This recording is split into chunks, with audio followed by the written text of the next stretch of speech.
ada lafa garaan geenye keessaan tittingi facaamuun dhageenye Haminamna akkam magarree goone qeerrooni naan ada lafa garaan geenye keessaan tittingi facaamuun dhageenye Haminamna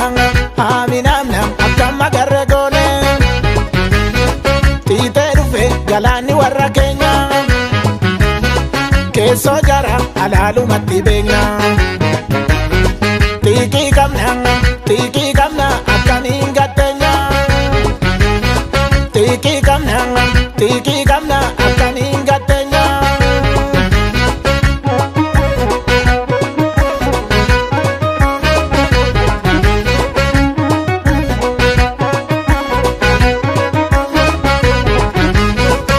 tokkummaa jabeessine malee yoon biyya diigne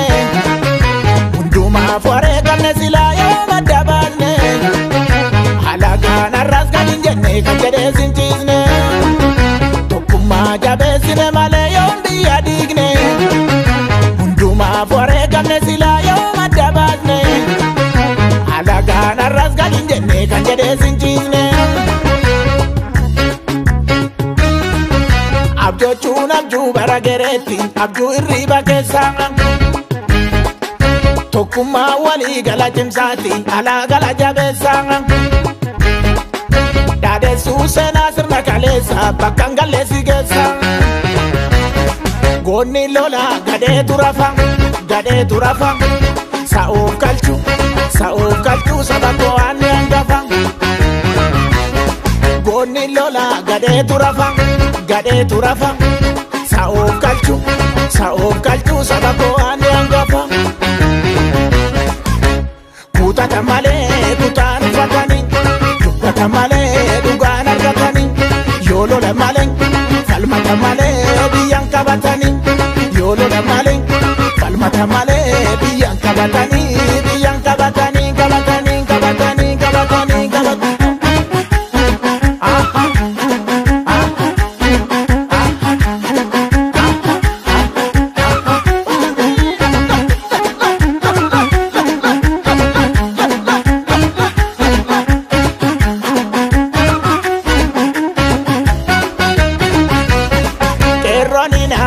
lafa garaan geenye keessaan tittingi facaamuun dhageenye Haminamna akkam magarree goone qeerrooni naan ada lafa garaan geenye keessaan tittingi facaamuun dhageenye Haminamna akkam magarree goone yaa tokkummaa ittiin barasammoone diinni diina barreerra gargar foone yaa tokkomnu akka diinni nu moone yaa gamtoomnu akka diinni nu moone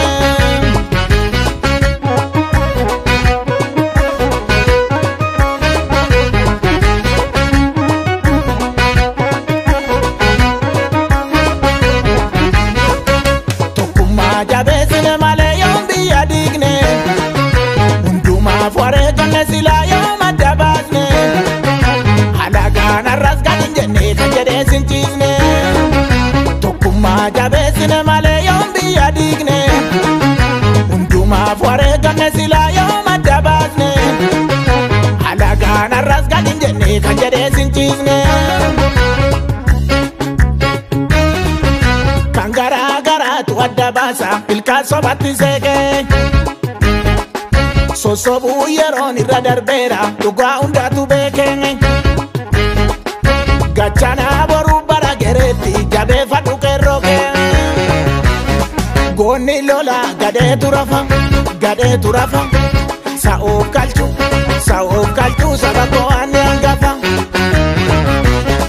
goonni lola gadeetu rafa sa'uuf kalchuu saba ko'aanni hangafa kutata malee kutaan uffatanii dubbata malee dhugaan argatanii yoo lola malee falmata malee biyyaan qabatanii olola